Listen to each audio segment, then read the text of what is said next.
ये फर्जी बाबा United Nations तक को बेवकूफ बनाने में सफल रहा। खुद का बनाया संविधान, खुद का झंडा, पासपोर्ट, यहाँ तक कि खुद का नेशनल एंथम भी बना डाला।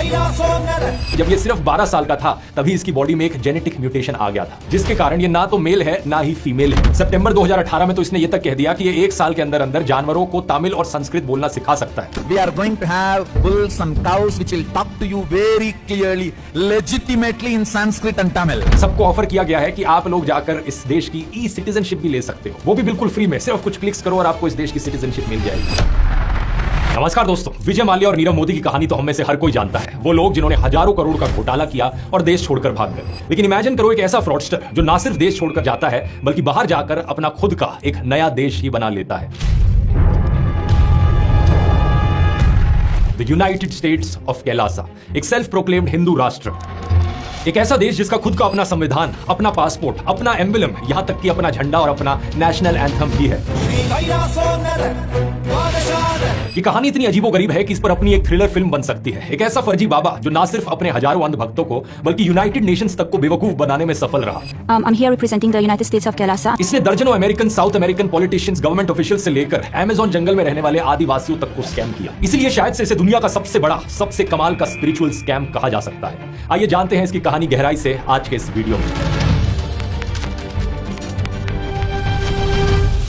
साल 2010 की बात है। इंडिया में एक वीडियो सामने आता है। भगवा वस्त्र पहने एक बाबा जो ब्रह्मचार्य होने का दावा करता है, वो एक तमिल एक्ट्रेस के साथ आपत्तिजनक स्थिति में दिखाई देता है। न्यूज चैनलों में इसकी काफी चर्चा होती है। ये एक्ट्रेस और ये बाबा दोनों इनकार कर देते हैं, कहते हैं कि ये वीडियो फैब्रिकेटेड है, हम नहीं है जो इस वीडियो में दिख रहे हैं। लेकिन करीब से देखने पर एक बच्चा भी बता सकता था कि इस वीडियो में देखे जाने वाला ये आदमी और कोई नहीं बल्कि स्वामी नित्यानंद था। 2017 में फोरेंसिक डिपार्टमेंट भी इस चीज को कंफर्म कर देता है। लेकिन इससे कई साल पहले ही ये रिपोर्ट्स आने लग गई थी कि कैसे ये बाबा तांत्रिक सिद्धि के नाम पर महिलाओं के साथ गलत हरकतें करता था और इसके लिए अपने फॉलोअर्स के साथ नॉन डिस्क्लोजर एग्रीमेंट्स भी साइन करता था। कई महिलाएं जो इस बाबा के आश्रम में गई थी उन्होंने रेप की कंप्लेन करी। रिपोर्ट सामने आने लगी कि इसके आश्रमों में बच्चों का टॉर्चर भी किया जाता था। एक के बाद एक सबूत इकट्ठे होते जा रहे थे। बाबा के ऊपर लगे केसेस की लिस्ट लंबी होती जा रही थी कि तभी 2014 में नित्यानंद के आश्रम में एक 24 साल की महिला की मौत हो जाती है। A 24-year-old woman disciple who was with the Nitya ashram for 4 years has been found dead. उसकी मां आरोप लगाती है कि आश्रम ने उनकी बेटी का टॉर्चर किया और उन्हें मारा गया। लेकिन नित्यानंद की तरक्की पर इसका ज्यादा कोई असर नहीं पड़ा। उसकी फॉलोइंग बढ़ती गई, देश भर में फैलने लगी। तेलंगाना, गुजरात, उत्तर प्रदेश, उत्तराखंड, दिल्ली, देश के कई राज्यों में इसने अपने नाम पर प्रॉपर्टी खरीदी। लेकिन सवाल यह कि नित्यानंद इस पोजीशन तक पहुंचा कैसे था? आखिर कैसे इसके पीछे इतने भक्तों की लाइन लगी? असल में कहानी शुरू होती है दोस्तों तमिलनाडु में।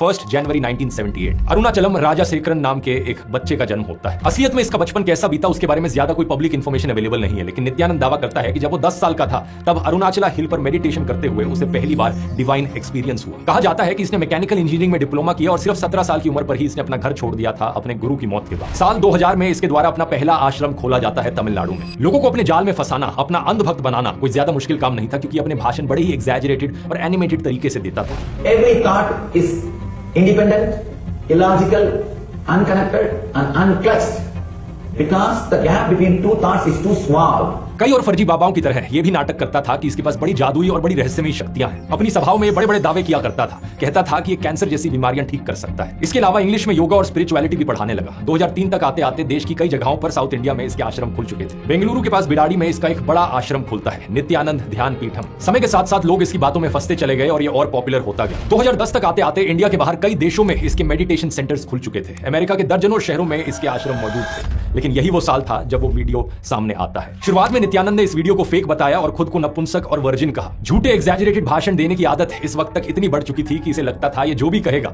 इसके अंधभक्त उसमें यकीन कर लेंगे। इसलिए इस वीडियो के पॉपुलर होने के बाद ये दावा करता है कि जब ये सिर्फ 12 साल का था तभी इसकी बॉडी में एक जेनेटिक म्यूटेशन आ गया था, जिसके कारण ये ना तो मेल है ना ही फीमेल है। असल में नित्यानंद का ये वीडियो आरती राव नाम की एक महिला ने रिकॉर्ड किया था जो उसकी फॉलोअर थी। I took Nityananda's permission to place an air purifier in his room in December 2009. The air purifier came with a hidden camera which was motion activated. America में रहने वाली आरती राव ने आरोप लगाया था कि नित्यानंद ने 5 साल तक उनका रेप किया था। यहीं से ही इस फर्जी बाबा की पोल खुलनी शुरू हो गई थी। बचने के लिए नित्यानंद हिमाचल प्रदेश में एक सीक्रेट लोकेशन पर जा पहुंचा, लेकिन पुलिस ने इसे ढूंढ निकाला और वहां से गिरफ्तार कर लिया। 50 से ज्यादा दिन तक ये जेल में रहा। किसी और देश में होता तो नित्यानंद की कहानी का दी एंड यहीं पर हो जाता, लेकिन इंडिया में ऐसे फर्जी बाबाओं के पीछे पागल भीड़ की कोई कमी नहीं है। आसाराम से लेकर राम रहीम तक ऐसे कई सारे उदाहरण है फर्जी बाबाओं के, जिनके अंधभक्त दोषी ठहराए जाने के बाद भी उन्हीं के पीछे पागल बने रहते हैं। नित्यानंद का केस भी इससे अलग नहीं था। जेल से रिहा किए जाने के बावजूद भी इसकी सभाओं में हजारों लोगों की भीड़ आ रही थी। नित्यानंद ने अपने खिलाफ एक्शन को बड़ी चालाकी से हिंदू धर्म और एक हिंदू गुरु के ऊपर हमले की तरह दिखा दिया। इसका बिजनेस फिर से चालू हो गया। लेकिन 2014 में फिर खबर आती है,